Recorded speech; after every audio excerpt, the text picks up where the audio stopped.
Sir आप एक political leader है, तो आपकी शादीशुदा जिंदगी में इसका कुछ असर पड़ता है? आपकी वाइफ कभी आपको कभी ऐसा बोलती है कि यार इससे शादी हो गई, किसी बिजनेसमैन से हो जाती है, सर्विसमैन से हो जाती है? नहीं, कभी ऐसा नहीं लगता। उसकी वजह है ना, उसको भी मालूम है समाज सेवा सबसे बड़ी सेवा है, और जो सबसे बड़ी सेवा है तो उससे क्या दिक्कत हो सकती है। लेकिन समाज को भी टाइम देता हूँ, परिवार को भी टाइम देता हूँ। सर जैसे आप एक मुस्लिम कम्युनिटी से बिलोंग करते हो और आप बीजेपी का एक प्रमुख हिस्सा हो, तो आपके जो आसपास के दोस्त यार है या आपके रिलेटिव्स है, वो आपको कभी बोलते होंगे ना आप इसमें चले गए, बीजेपी का हिस्सा क्यों बन गए, फिर किसान क्यों सर दिल्ली में धरना दे देते हैं, इतने सारे जो हमारे बेरोजगार युवा है वो बेरोजगार क्यों, उनको जॉब क्यों नहीं मिल रही। लेकिन राहुल गांधी तो आए दिन कहते रहते हैं कि अब आज ही उनकी एक ट्वीट हुई है जिसमें वो कह रहे हैं कि अंबानी ने करोड़ों रुपए खर्च कर दिए, वो उसके नहीं है, वो आपके पॉकेट से दिए गए, यानी आम जनता के पॉकेट से दिए गए। आपको ऐसा लगता है कि मोदी जी अंबानी अडानी के जेब में पैसे भर रहे हैं? हिंदू मुसलमान इस देश में प्यार से क्यों नहीं रह सकते? आप मुसलमान हो, मैं हिंदू हूँ, हम दोनों की विचारधारा मिल रही है, कहीं ना कहीं भाईचारा स्थापित हो गया। तो इस देश में हिंदू मुसलमान एक साथ क्यों नहीं रह सकते? एक समुदाय जो डर गया इसलिए वो दंगा नहीं हो रहा, क्योंकि योगी जी उनके घर तुड़वा देंगे, बुलडोजर चलवा देंगे। क्या कमी है भारतीय जनता पार्टी में? आप बताएं हमें, कोई कमी अगर दिख रही तो आप हमें बताएं। इसीलिए जैसे आपको मालूम होगा 2006 में सच्चर कमेटी की रिपोर्ट आई थी, और कांग्रेस के टाइम पर ही इसकी रिपोर्ट आई थी कि मुस्लिम दलितों से बदतर जीवन यापन कर रहा है। इतने बड़े भारत देश में एक साथ सबको नौकरियां नहीं दी जा सकती। धीरे धीरे भर्ती हो रही है, जहाँ जगह खाली हो रही है भर्ती हो रही है। नौकरी की बात करें, आप पीछे 10 साल चले जाइए, किसान भूख से मरता था कि नहीं मरता था? इन 10 सालों में कोई किसी किसान ने भूख की वजह से आत्महत्या की हो तो बताइए आप हमें। आप यहाँ कमाते हैं, कमाने के लिए आपका ऑफिस है, तो ये जनता का पैसा नहीं है, आपकी मेहनत की कमाई है। जिसने जितना लगाएगा वो उतना कमाएगा। शिक्षा वो चीज है, शेरनी का दूध है, जो पिएगा वो दहाड़ेगा। मैं उनको शेरनी का दूध पिलाने के चक्कर में लगा हूँ, और जिस दिन वो शेरनी का दूध पी लेंगे तो कोई ये नहीं कहेगा कि मुसलमान समाजवादी के साथ में है कि कांग्रेस के साथ में। देखिए, इस देश में जब तक बहुजन समाज पार्टी है, जब तक समाजवादी पार्टी है, जब तक कांग्रेस पार्टी है, और जब तक ओवैसी जैसा आदमी है, तब तक एकजुट हिंदू मुस्लिम नहीं रह सकता है। योगी जी ने किसी एक पर्सनल आदमी का, किसी एक जातवाद पर उन्होंने कोई कार्य नहीं किया। उन्होंने अपराधियों के खिलाफ किया, जिन्होंने अमन चैन खोने का काम किया है प्रदेश में, किसी हिंदू मुस्लिम करके नहीं किया है। कि ये हम हिंदू चाहते हैं कि गाय हत्या बैन हो जाए, क्योंकि हम माता मानते हैं उनको, तो मोदी जी एक छोटा सा काम क्यों नहीं कर पा रहे? मैं सपोर्ट में हूँ 100%। गौ हत्या पे रोक लगनी चाहिए। जब मैं उनको अपने मन से गौ माता के रूप में मानता हूँ, तो जब गौ माता के रूप में मानता हूँ तो मैं हत्या कैसे देख सकता हूँ? हेलो, नमस्ते, सत श्री अकाल, आदाब। मैं हूं शशांक जायसवाल, और आज मैं अपने इस शो में जिनका अभिवादन करने वाला हूं उनका नाम है doctor Mohammad Haroon Raeem. Right sir? He is a best social worker and the political leader from Uttar Pradesh. Also he is the president of Aagaz foundation. स्वागत है सर आपका। कैसा लग रहा है आपको शो का हिस्सा बन के? बहुत बहुत धन्यवाद आपका। हाँ जी, बहुत अच्छा महसूस हो रहा है आपके साथ में बैठने के। तो काफी चमक रहे हो सर आप। ये चमक का कारण क्या है? ये चमक का कारण बताएं? हाँ जी। भारत देश विकास कर रहा है। हाँ जी। भारत देश आज पूरी दुनिया में जाना जा रहा है। इसी खुशी में मेरा चेहरा भी चमक रहा है। और सर भारत में हम भी तो रह रहे हैं, हम कहाँ चमक रहे? आप तो पूरी तरह चमक रहे हो। आपको दुख होगा किसी बात का? नहीं, मेरे को आपकी शादी नहीं हुई क्या? नहीं हुई सर, ढूंढ रहा हूँ। इसीलिए आपको दुख है सर। मैं दुआ करूंगा कि आपकी शादी जल्दी हो जाए, जिससे मेरी तरह आपका भी चेहरा चमके। अच्छा, शादी रीजन है? नहीं होता है ना। हाँ जी। शादी रीजन नहीं है। हाँ। शादी हो जाएगी, जो दुख है वो खत्म हो जाएगा। हाँ जी। जो चिंता है वो खत्म हो जाएगी। सर आप एक पॉलिटिकल लीडर है, तो आपकी शादीशुदा जिंदगी में इसका कुछ असर पड़ता है? आपकी वाइफ आपको कभी ऐसा बोलती है कि यार इससे शादी हो गई, किसी बिजनेसमैन से हो जाती, सर्विसमैन से हो जाती? नहीं, कभी ऐसा नहीं लगता। पॉलिटिकल अच्छा, उसकी वजह है ना। हाँ जी। उसको भी मालूम है समाज सेवा सबसे बड़ी सेवा है। अच्छा, और जो सबसे बड़ी सेवा है, हाँ जी, तो उससे क्या दिक्कत हो सकती है जी? लेकिन समाज को भी टाइम देता हूं, परिवार को भी टाइम देता हूं। सबको खुश रखना है, ये मैनेज करने का काम आदमी के ऊपर डिपेंड है। Sir, since you are the president of Aagaz foundation, क्या ये इसके बारे में कुछ बताओ आप? क्या ये फाउंडेशन क्या काम करती है? ये फाउंडेशन गरीबों, मजलूमों, दीन दुखियों की मदद के लिए बनाई हमने, अच्छा नौजवानों किसानों के लिए। अच्छा। इस फाउंडेशन के जरिए हम लोगों की मदद करते हैं। कब स्टार्ट किया था सर ये? काफी दिन हुआ, कितना टाइम हो गया सर? अब एग्जैक्ट नहीं याद है, काफी दिनों से कर रहे हैं।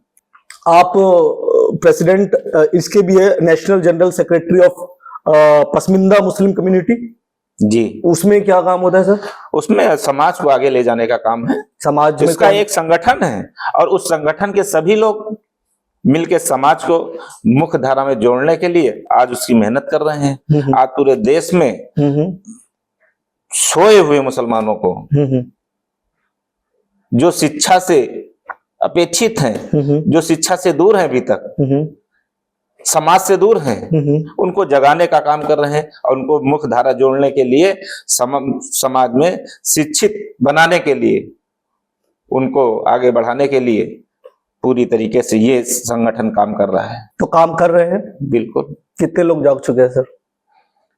इसकी कोई गिनती थोड़ी ना होती है कितने लोग जाग चुके हैं। अब ये सोच लीजिए इतने लोग जाग चुके हैं कि मेरा जैसा आदमी भी, एक मुस्लिम होते हुए भी, हाँ, भारतीय जनता पार्टी मैं इस क्वेश्चन पे आने वाला था। और जागने की बात, जिस दिन शिक्षित हो जाएगा पसमानदा समाज, 85% वोट भारतीय जनता पार्टी को देने का काम करेगा। पसमानदा समाज क्या है सर? पसमानदा समाज वो लोग हैं जो गरीब, मजलूम, जात से नहीं है, वो मुस्लिम भी हैं, हिंदू भाई भी हैं, सभी मिक्स हैं। अच्छा। लेकिन वो लोग गरीबी रेखा के नीचे जीवन यापन कर रहे हैं, उन लोगों का नाम पसमानदा है। सर जैसे आप एक मुस्लिम कम्युनिटी से बिलोंग करते हो और आप बीजेपी का एक प्रमुख हिस्सा हो, तो आपके जो आसपास के दोस्त यार है या आपके रिलेटिव्स है, वो आपको कभी बोलते होंगे ना कि आप इसमें चले गए, बीजेपी का हिस्सा क्यों बन गए, आपके खिलाफ क्या कहते हैं वो कुछ निकाल देते हैं, फतवा। कहे का फतवा नहीं निकलता। तूफानों से आंख मिलाओ, सैलाबों पर वार करो, वाह वाह, मल्लाहों का चक्कर छोड़ो, तैर के दरिया पार करो। वाह। हारून रहीम उसमें के हैं, किसी के ऊपर डिपेंड नहीं है। क्या कमी है भारतीय जनता पार्टी में? क्या कमी है भारतीय जनता पार्टी में? आप बताएं हमें। मेरे को तो कोई कमी अगर दिख रही तो आप हमें बताएं, या वो बताएं जैसे आपने कहा फतवा देंगे, किस बात का फतवा देंगे? पर सर आपके कम्युनिटी के लोग ये बात समझते क्यों नहीं है? समझने नहीं देना चाहते हैं लोग। कौन नहीं देना चाहते? विपक्ष की पार्टियां इस बात को समझने नहीं देना चाहती। और जिस दिन, इसीलिए इन लोगों को अशिक्षित रखा, इसीलिए जैसे आपको मालूम होगा 2006 में सच्चर कमेटी की रिपोर्ट आई थी। सच्चर कमेटी की रिपोर्ट आने के बाद कांग्रेस सरकार ने क्या किया? क्या किया? समाजवादी पार्टी सरकार ने क्या किया? क्या किया? कुछ भी नहीं किया। समाजवादी पार्टी का एक हिस्सा रह चुके हो सर। तो क्या हुआ? मैं किसी हिस्से के गुलाम नहीं हूं। अच्छा। मैं किसी का गुलाम नहीं हूं। मैं समाजवादी पार्टी में भी इसीलिए गया था। क्यों गए थे सर? कि हमारे पसमानदा समाज के लोगों को मुख्य धारा से जोड़ने का काम करें। और इनकी सरकार में भी सच्चर कमेटी रही, इन्होंने वादा किया था, समाजवादी पार्टी ने, कांग्रेस ने कहा था, और कांग्रेस के टाइम पर ही इसकी रिपोर्ट आई थी कि मुस्लिम दलितों से बदतर जीवन यापन कर रहा है। मुस्लिम दलितों से बदतर जीवन यापन कर रहा है। अब मुसलमान की बात करते हो, काम तो करो, सिर्फ बात से नहीं होगा। जब आपको मालूम हुआ कि दलितों से बदतर मुसलमानों की जिंदगी है, तो आपने क्या किया? अगर कुछ किए होते तो कहते मुसलमान तो अच्छा लगता। सिर्फ वोट की राजनीति करते हो, परिवारवाद की राजनीति करते हो, जातिवाद की राजनीति करते हो, यह शोभा देता है? देश को आगे बढ़ाने की बात करो, देश को आगे ले जाने की बात करो, देश में भुखमरी के कगार पे हैं उनको आगे बढ़ाने की बात करो, मजदूरों की बात करो, किसानों की बात करो, नौजवानों की बात करो, मजलूमों की बात करो, तब हमें लगेगा कि हाँ, समाज सेवक हैं आप। तो आपकी पार्टी बात कर रही है इन सब के बारे में? बिल्कुल। फिर किसान क्यों सर दिल्ली में धरना दे देते हैं? इतने सारे जो हमारे बेरोजगार युवा है वो बेरोजगार क्यों, उनको जॉब क्यों नहीं मिल रही? देखिए, मिल नहीं रही और मिलेगी और मिल भी रही, लेकिन इतने बड़े भारत देश में एक साथ सबको नौकरियां नहीं दी जा सकती, एक साथ जगह नहीं खाली है। धीरे धीरे भर्ती हो रही है, जहां जगह खाली हो रही है भर्ती हो रही है। आप नौकरी की बात कर रहे हैं, आप पीछे 10 साल चले जाइए, किसान भूख से मरता था कि नहीं मरता था? किसान तो सर आज भी भूख से मर रहा है सर। नहीं, आप बताइए कोई किसान मर रहा है भूख से? बताइए इन 10 सालों में कोई किसी किसान ने भूख की वजह से आत्महत्या की हो तो बताइए आप हमें। पर सर महाराष्ट्र में आए दिन हमको सुनने में मिलता है सर। महाराष्ट्र में क्या सुनने में मिलता है? महाराष्ट्र फिर अच्छा, वो भूख से क्यों मर रहे हैं बताइए आप हमें। भूख जब मेरी सरकार हर उस गरीब को राशन देने का काम कर रही है, कैसे भूख से मर रहे हैं, क्यों मर रहे हैं बताइए? भूख मतलब सिर्फ खाना खाना नहीं होता सर, भूख मतलब आपकी पूरी जिंदगी। यही कंडीशन के बाद आदमी आत्महत्या करता है, जब 2 वक्त की रोटी नहीं मिलती है तब आत्महत्या करता है। ये थोड़ी ना कि मकान बनाने को नहीं मिला आत्महत्या कर लेंगे सर, ये तो बेवकूफी है सर। सिर्फ 2 वक्त की रोटी थोड़ी होती है, बच्चों की पढ़ाई, चिकित्सा, बहुत सारी चीजें देखी जाती है। तो किसमें कौन सी सुविधाएं नहीं है? बच्चों की पढ़ाई के लिए स्कूल आपके नहीं है, सरकारी स्कूल नहीं है सर। कॉलेज में भी आपको क्या एडमिशन नहीं मिल रहा है, या पढ़ाई के लिए आपको पैसा नहीं देने की बात हो रही है? अस्पताल के लिए आपको क्या नहीं मिल रहा? 5-5 लाख रुपए जो है हर गरीब बीमार को देने का काम सरकार कर रही है। योजनाएं तो बहुत सारी है, लेकिन उनको समझाए कौन कि ऐसी योजनाएं भी आज वो एग्जिस्ट करती है? उनको समझाने वाला कोई नहीं है। समझाने वाले हैं कोई नहीं, धीरे धीरे समझेंगे। इसीलिए मैं कह रहा हूं पसमानदा जो पिछड़ा है सिर्फ शिक्षा ना होने की वजह से। शिक्षा होती तो आप गूगल पे सर्च कर लीजिए कि भारतीय जनता पार्टी की कितनी योजनाएं हैं और कौन कौन सी योजनाएं हैं और कौन कौन सी योजनाओं से किसको कितना लाभ होगा। अब वो नहीं समझ रहे हैं या वो नहीं जान रहे हैं तो किसी से बात कर लें, पूछ लें कि मेरा बेटा बीमार है, इसमें 2 लाख का खर्चा है, ये कैसे होगा? वो बताएगा। आयुष्मान कार्ड बनाओ, इलाज कराओ 5 लाख। पर आपकी गवर्नमेंट योजनाएं निकाल रही है, पर उसको आम आदमी तक कैसे पहुंचाया जाए, उनको कैसे समझाया जाए, इसके बारे में कुछ क्यों नहीं कर रहे? इसके लिए जो ग्राउंड लेवल पर राजनीति करते हैं, ग्राउंड लेवल पे राजनीति, वो क्यों नहीं समझाया जा रहा उनको? जो उनको जोड़ने का काम करें, क्यों नहीं करें? एसी लेवल के लोगों को जोड़ने का काम करेंगे तो ग्राउंड लेवल पर योजनाएं नहीं पहुंच पाएंगी। कब करेंगे सर? 11-12 साल तो हो गए। हो रहा है, हो रहा है। देश कहां से कहां 10 साल में पहुंच गया, वो तो। और कितनी स्पीड में आप चाहते हैं? अभी तो पहले 70 साल की गंदगी साफ करनी है। 70 साल की गंदगी क्या आप 7 साल में साफ कर देंगे? पूरे देश को तो लूट खाया था। कांग्रेस सरकार में कितने घोटाले हुए? 2G स्पेक्ट्रम घोटाला कितना बड़ा था? बहुत बड़ा था। कॉमनवेल्थ घोटाला कितना बड़ा था? बहुत बड़ा था। कोयला घोटाला कितना बड़ा था? हाँ जी। किसका नुकसान है? आम आदमी का था। आम आदमी का नुकसान है, हमारे देशवासियों का नुकसान है, हमारे भारतवासियों का नुकसान है। आपको क्या जी? और आज देख लीजिए कोई बड़ा घोटाला हो रहा है। लेकिन राहुल गांधी तो आए दिन कहते रहते हैं कि अब आज ही उनकी एक ट्वीट हुई है जिसमें वो कह रहे हैं कि अंबानी ने करोड़ों रुपए खर्च कर दिए, वो उसके नहीं है, वो आपके पॉकेट से दिए गए, यानी आम जनता के पॉकेट से दिए गए। आपको ऐसा लगता है कि मोदी जी अंबानी अडानी के जेब में पैसे भर रहे हैं? आप यहाँ कमाते हैं? हाँ जी। कमाने के लिए हैं? हाँ जी। आपका ऑफिस है? हाँ जी। तो ये जनता का पैसा नहीं है, नहीं है, आपकी मेहनत की कमाई है। हाँ। लेबिल सबके अलग है। हाँ जी। जिसने जितना लगाएगा वो उतना कमाएगा। पर राहुल वो बिजनेसमैन है। हाँ जी। बिजनेसमैन है। बिजनेस का मतलब ही है कि आप जितना लगाओगे उतना कमाओगे। हमें उनके पैसों पे मेरा क्यों ध्यान जाएगा? मोदी जी ने अगर किया हो तो बताइए। पर ये राहुल गांधी हमेशा क्यों, या विपक्ष के नेता ऐसा हमेशा क्यों कहते रहते हैं कि अडानी, उनके पास जो एक मुद्दा है जिसपे वो सबसे ज्यादा बात करते हैं कि अडानी और अंबानी, अडानी और अंबानी, और विपक्ष के ऑलमोस्ट सारे नेता ये बात करते हैं कि मोदी जी उनके जेब में पैसा भर रहे हैं, उनके बच्चों की शादी हो रही है तो वो आपका पैसा है। तो ऐसा क्यों कहते हैं? अगर मोदी जी की जेब में भर रहे होते तो उनके भाई के बेटे इस तरह, भाई लोग ऐसे थोड़ी ना होते, उनके भी फैक्ट्रियां चल रही होती, करेक्ट, वो भी आलीशान गाड़ियों से चल रहे होते, वो भी फ्लाइट का सफर कर रहे होते, जो जिंदगी गुजार रहे हैं। आप जाके गुजरात में देख लीजिए, वो देश का पैसा देशवासियों पर खर्चा करना चाहते हैं, ना कि परिवारवाद पे खर्चा करना चाहते हैं। अगर परिवारवाद पे खर्चा करते तो उन्हीं पार्टियों में इसकी भी तो गिनती होती है जी। जो जातिवाद और परिवारवाद की बात करते हैं। मोदी जी ने कभी परिवारवाद की बात की?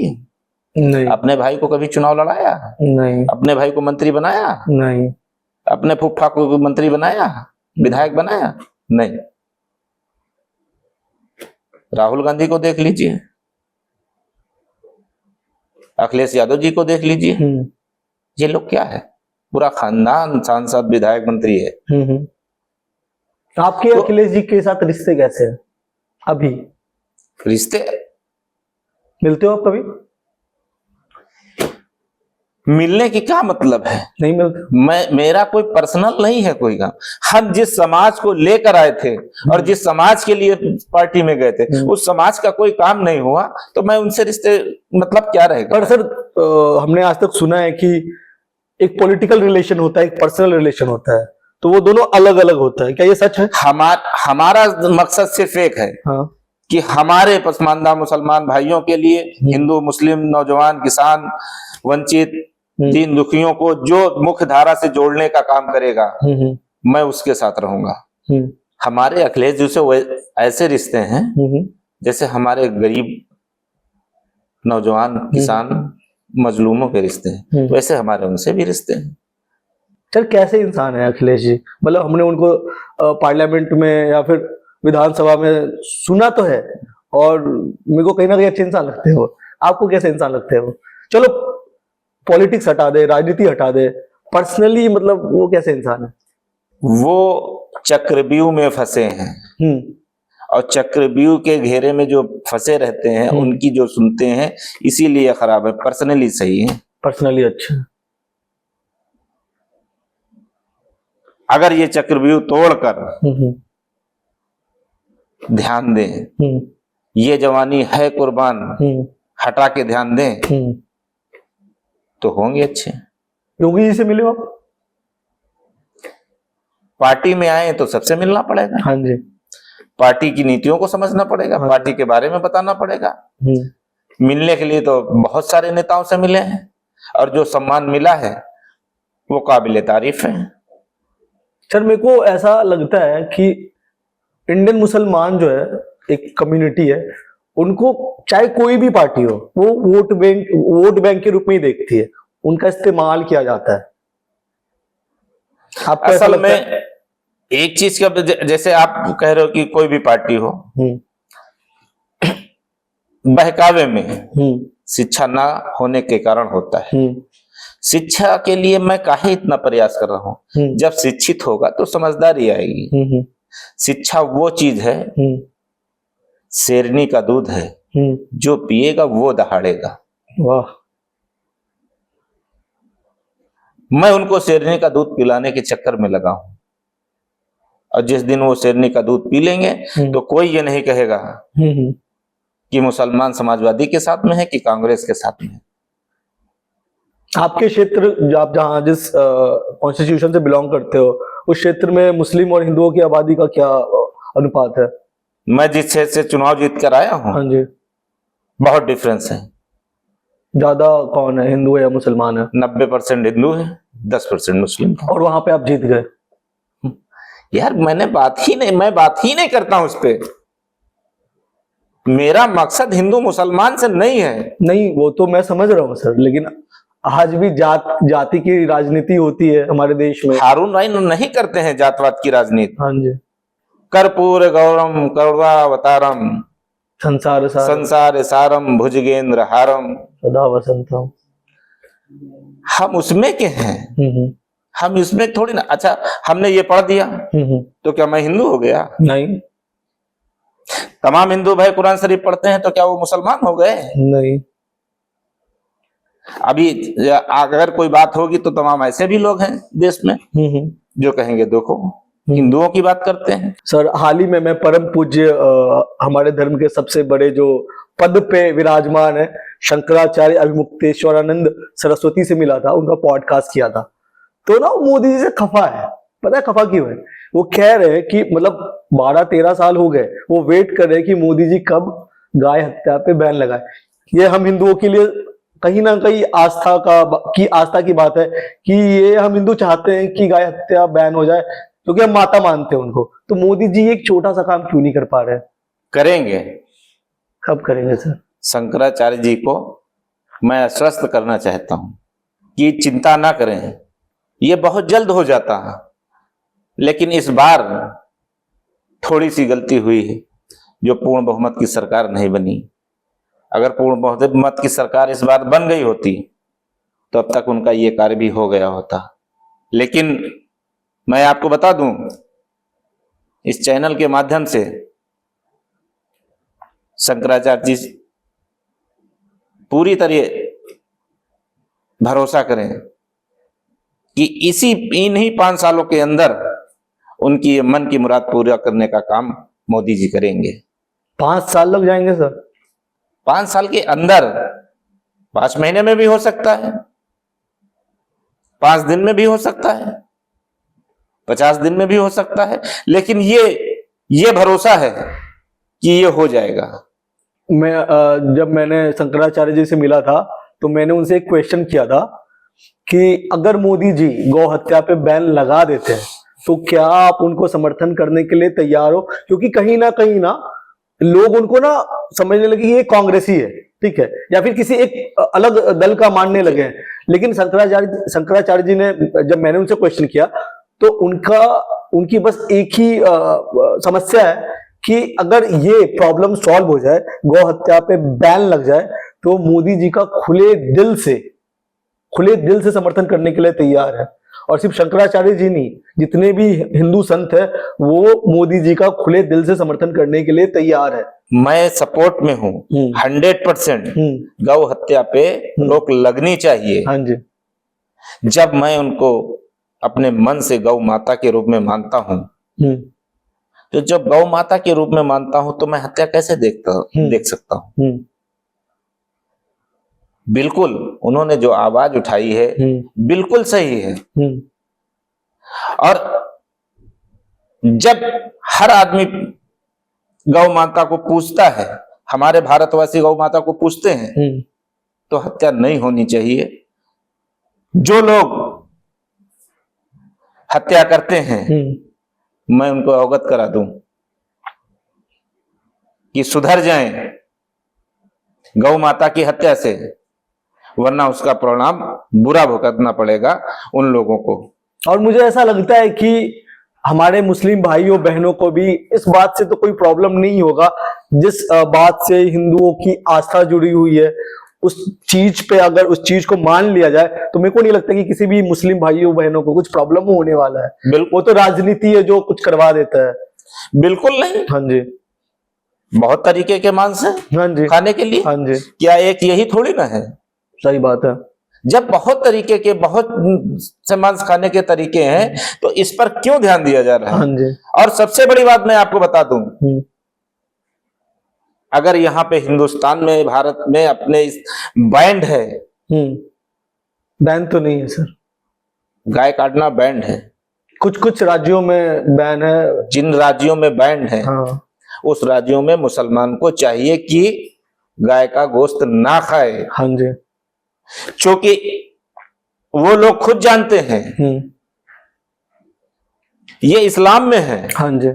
कि जिस देश में और जिस प्रदेश में आप रह रहे हैं, हाँ जी, उस कानून को फॉलो करना चाहिए। अगर उस प्रदेश की सरकार ने मना किया है कि ये चीज आप नहीं काट सकते हैं, अगर उसको आप जब काटेगा कोई तो चोरी से काटेगा, और चोरी से काटा हुआ मांस जायज नहीं होता है। जायज नहीं होता। जायज नहीं होता। क्यों सर? क्योंकि आपने चोरी की है। चोरी का कोई चीज भी खाना जायज नहीं है। ये इस्लाम की बात कर रहा हूं, मैं पर्सनली अपनी कोई बात नहीं कर रहा हूं। तो जब जायज नहीं तो आप उसको काट के क्यों खा रहे हैं? अगर खा रहे हैं तो और जिस प्रदेश में इस पर बैंड नहीं है उनके लिए कोई बात नहीं, या तो पूरे देश पे इस पर बैंड लगा दिया जाए। क्यों नहीं लग रहा सर? एक बहुत बड़ा प्रश्न था, और सिर्फ शंकराचार्य जी का नहीं है, मैं बहुत सारे संतों का इंटरव्यू ले चुका हूँ, और सबको यही लगता है कि 370 को हटाना भी बहुत मुश्किल काम था, राम मंदिर बनवाना भी बहुत मुश्किल काम था, और भी ट्रिपल तलाक को भी हटवाना बहुत मुश्किल काम था। तो गौ हत्या क्या इतना मुश्किल काम है कि मोदी जी ये काम नहीं कर पा रहे? लेकिन मेरी एक और अपील है हाँ जी, इसको लेकर। हाँ जी, जो लोग गौ माता का पालन करते हैं, हाँ जी, उनसे एक अपील है। क्या अपील है सर? कि चंद पैसों के लिए बेचने का काम ना करें। सही बात है, वो बेच देते हैं। अगर बेचने का काम नहीं करेंगे तो कटने का काम नहीं होगा। इसमें हिंदू भी है, कोई भी है, जो लोग पालन करते हैं, जो लोग उनका दूध पिए हैं, जब दूध नहीं दे रही तो आप उसको बेच देंगे, और जब दूध नहीं दे रही तो बेच देंगे तो कौन लेगा? कौन लेगा? वही लोग तो लेंगे। तो इसीलिए उन लोगों से अपील है जो लोग गौ पालन कर रहे हैं, उन्हें बेचने का काम ना करें। बात सिर्फ यहाँ पे गाय की नहीं हो रही है, बात यहाँ पे एक आस्था से जुड़ी हुई है, जो इस देश के सबसे बड़े वर्ग की आस्था की बात है। तो हमें बस ये नहीं देखना चाहिए कि गाय ही तो है, काट देना चाहिए।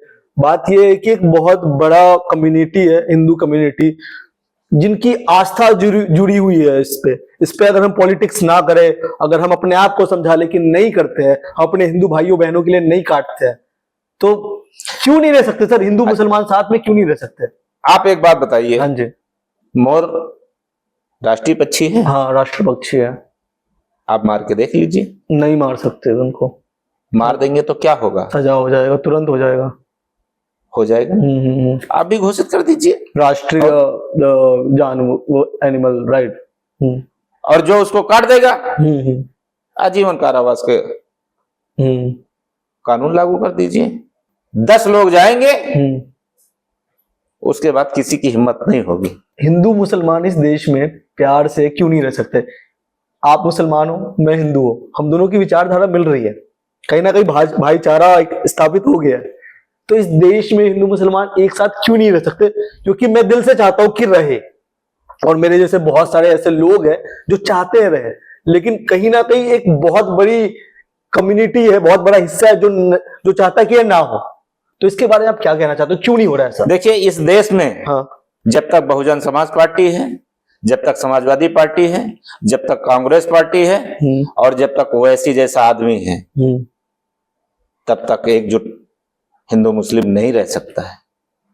सबसे पहले भारतवासियों को चाहिए ऐसी पार्टियों को धिक्कार दे जो आपस में लड़ाने का काम कर रही हैं, आपस में बांटने का काम कर रही हैं, जो जातवाद की बात कर रही हैं। ऐसी पार्टियों को एकदम सरे से धिक्कार ही दे, नकार दें कि हमसे तुम्हारा कोई मतलब ही नहीं, जो देश को तोड़ने का काम कर रही हैं। तब जो है भारत में एक साथ अमन चैन से हिंदू मुस्लिम सिख ईसाई रहेगा।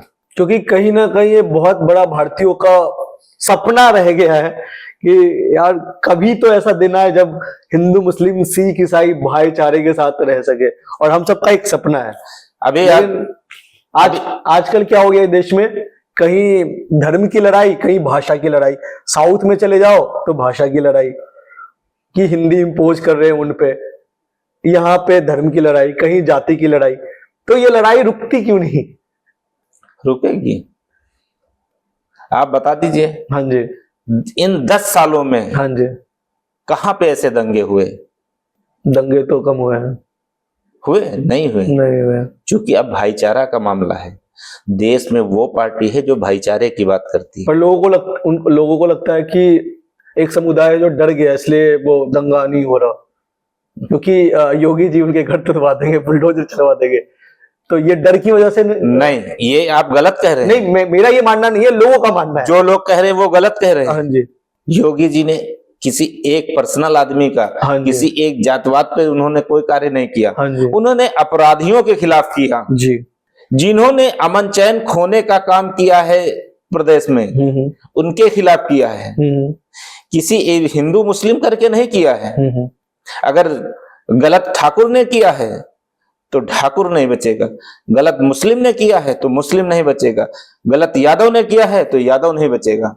यानी कि उनका सर्वश्रेष्ठ उत्तर प्रदेश अमन चैन कायम करने का है। ये बात तो मानना पड़ेगा कि हम नोएडा में हैं आज, और आज के टाइम में नोएडा इतना सेफ लगता है रात में घूमना फिरना, तो योगी जी ने वाकई में कुछ प्रशंसनीय काम किया। आपको तो कभी भी सेफ लगता होगा लेकिन उन लोगों से पूछिए, उन माँ बहनों से पूछिए जो बेचारी शाम होते ही अगर बाहर होती थी तो डर लगा रहता था। अच्छा, आज से 10 साल पहले कि मैं घर पहुंचूंगी सेफ कि नहीं पहुंचूंगी। आज उन माताओं बहनों से पूछिए जाके, वो कॉन्फिडेंस के साथ में कहती हैं 24 घंटे मुझे डर आता ही नहीं, क्योंकि सबको पता है कि अगर गलत करेंगे सरकार योगी आदित्यनाथ जी की है, इसका परिणाम वो भुगतना पड़ेगा कि 7 पीढ़ी तक याद रखेंगे। इसलिए सोच बदल गई। जब कानून को फॉलो करने वाला और करवाने वाला टाइट होगा तो कानून लागू होगा, और जब कानून लागू होगा तब गलत करने वालों के दिलों में दहशत होगी, और जब दहशत होगी तो क्राइम नहीं होगा। आज इसीलिए उत्तर प्रदेश नहीं है, उत्तम प्रदेश बन गया है। आप अपने आप को आने वाले 10 सालों में भारतीय जनता पार्टी में कहां देखते हो? मैं कहीं नहीं देख रहा हूं, मैं ये देख रहा हूं कि हम जिसकी लड़ाई लड़ रहे हैं, जिसकी लड़ाई के लिए राजनीति में आए हैं, वो हमको बराबरी में दिखना चाहिए। कोई स्वार्थ नहीं है? कोई स्वार्थ नहीं, बस जिनकी लड़ाई लड़ने के लिए आया हूं वो मेरी बराबरी में दिख जाएंगे, मुझे बड़ी खुशी होगी। तो 10 सालों में आपको क्या लगता है वो ऐसा हो सकता है? 10 सालों में हो जाए, 5 सालों में हो जाए, 2 सालों में हो जाए, उसका कोई टाइम लेकिन हो जाएगा। हो जाए, हो जाएगा या हो जाएगा? हो जाएगा, हमें मालूम है हो जाएगा। आप कंफ्यूज दिख रहे हो थोड़े। जिस दिन ये पार्टियां जो दलदल हैं, दलदल ज्यादा दिन नहीं रहता है, दलदल के अंदर ही तो कमल खिलता है। कमल खिला है और ये खिला रहेगा, और जब ये कमल खिला रहेगा तो दलदल धीरे धीरे खत्म ही हो जाएगा। जब खत्म हो जाएगा तो क्या रहेगा? ये जो बंटवारे की बात होती है, जातवाद की बात होती है, ये सब खत्म हो जाएगी, तो हमारा समाज खुद बराबरी में आ जाएगा। सर, कल ईरान ने इजराइल पे हमला बोल दिया, मतलब 100-150 मिसाइल छोड़ दी। अब लोगों को ऐसा लगने लगा है कि वर्ल्ड वॉर 3 की स्टार्ट होने वाली है, शुरुआत हो चुकी है। इंडिया का क्या टेक रहेगा? मोदी जी का क्या एक्शन ऑफ प्लान रहेगा आने वाले टाइम में? किस देश को समर्थन करने वाले हैं मोदी जी? देखिए, हाँ जी, वो उन लोगों का मामला है, ये उनके पड़ोसी देश का झगड़ा है, ये मेरे पड़ोसी देश का झगड़ा नहीं है। लेकिन मोदी जी जो फैसला लेंगे वो 100% सही लेंगे, जो सत्य पे होगा मोदी जी उसके साथ में होंगे। सर, ये वर्ल्ड वॉर 3 सिर्फ उन देशों की बात नहीं है, वर्ल्ड वॉर 3 पूरे वर्ल्ड की बात होती है। सर, मैं आपका मत जानना चाहता हूं कि आप इजराइल और ईरान में से किसका समर्थन करते हैं?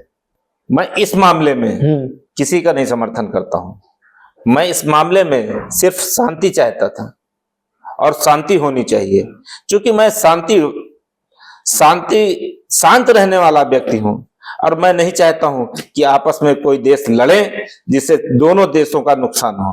तो सर, आपके शांति चाहने से क्या होता है सर? अगर इजराइल और ईरान शांति नहीं चाहते हैं तो इसका सॉल्यूशन क्या है? इसमें हमारे देश के प्रधानमंत्री मोदी जी दोनों का समझाने का काम करेंगे। दोनों को समझाने से समझ जाएंगे? बिल्कुल, कई ऐसे मामलों में मोदी जी ने काम किया है। हाँ, कई ऐसे देशों की, अभी देशों में रशिया और यूक्रेन के वॉर में भी मोदी जी ने अभी जल्द ही ले लीजिए, समझौते की बात करी थी। रशिया यूक्रेन के लिए इन्होंने मीडिएटिंग की है।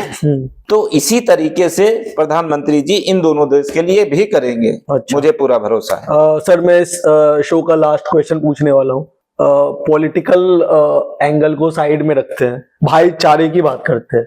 आप हमारे हिंदू और मुसलमान भाइयों से क्या कहना चाहोगे? कैसे आप आपस में प्यार बनाए रखे, लड़ाई झगड़े छोड़ दे? मोहम्मद साहब जो थे पैगंबर, आपके हम सब के, वो शांति के दूत थे, उनके रास्ते पे कैसे चले?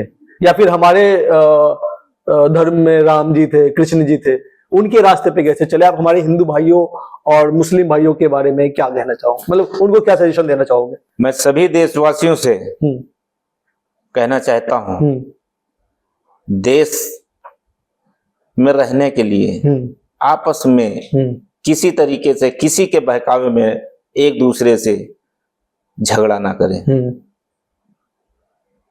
ये अमन का देश है, अमन से रहना सीखिए। झगड़े से एक दूसरे का नुकसान ही होता है। हर देशवासी अपना भाई है, इस बात को समझ के देश में रहना सीख जाइए। क्योंकि आप भी देख लीजिए, राम जी क्या थे?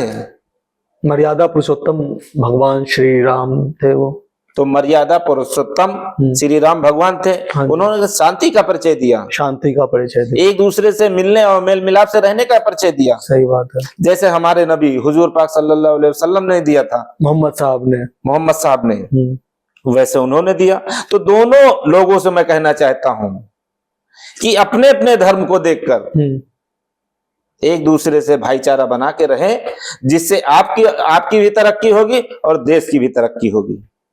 हम जिनको फॉलो करते हैं, जिनके हम फॉलोअर्स हैं, हम उनके कैरेक्टर को फॉलो नहीं करते। वो हम वायलेंट हो जाते हैं उनके नाम पे। अगर हम उनके पद चिन्हों पे चलने लगे ना, मोहम्मद साहब के पद चिन्हों पे चलने लगे, प्रभु श्री राम के पद चिन्हों पे चलने लगे, तो हम कभी भी वायलेंस नहीं करेंगे। हम काहे के फॉलोअर्स हो गए? हम फॉलोअर्स कैसे बन गए? जब हम उनके पद चिन्हों पे नहीं चल रहे, उनकी जो विचारधारा थी, उनकी जो चीजें थी, उनको मान ही नहीं रहे। तो मैं ये कहना चाहूंगा हमारे हिंदू भाई बहनों से या फिर मुस्लिम भाई बहनों से कि आप अपने जो इष्ट है मोहम्मद साहब, प्रभु श्री राम, उनके पद चिन्हों पे चले और देश में भाईचारे का संदेश फैलाए। आज का शो हम यहीं पे खत्म करते हैं। आशा करता हूं कि अगर इस शो को आपने पूरा देखा होगा तो कहीं ना कहीं आप भी भाईचारे की तरफ आगे बढ़ोगे। तब तक के लिए मिलते हैं किसी दूसरे शो पे। जय हिंद, जय भारत। सर आप कुछ कहना चाहोगे? मैं हिंदू भाइयों से कहना चाहता हूं कि तुम मेरे घर होली मनाओ, दिवाली मनाओ, हम आपके घर पर ईद मनाएं। इन्हीं सब चीजों से देश तरक्की पर होगा और देश में आपस में भाईचारा होगा। जय हिंद, जय हिंद, जय भारत।